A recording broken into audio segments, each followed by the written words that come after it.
আসসালামু আলাইকুম। ফাজালে সাদাকাত হইতে পড়াচ্ছি, নিশ্চয়ই আল্লাহ তাআলা ফাসাদকারীদেরকে পছন্দ করেন না, কারণ তাদের উপদেশ শুনিয়া বলিলে, এই সমস্ত ধন সম্পদ আমি নিজের বুদ্ধিমত্তার বলেই পাইয়াছি, অর্থাৎ আমার কাজের দক্ষতা দ্বারা এই সম্পদ সঞ্চয় করিয়াছি।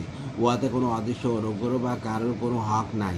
আল্লাহ তাআলা তার এই কথার জবাবে সন্তুষ্ট প্রকাশ করিয়া বলেন, সে কারণ কি উহা জানে না যে আল্লাহ তাআলা তাহার পূর্বে বিগত জাতিসমূহের মধ্য হইতে এমন লোকদেরকে ধ্বংস করিয়াছেন, যারা সম্পদের শক্তিতেও ছিল তাহার অপেক্ষা বহুগুণে প্রবল, এবং জনগোষ্ঠী হিসাবে তাদের সংখ্যা ছিল অনেক বেশি।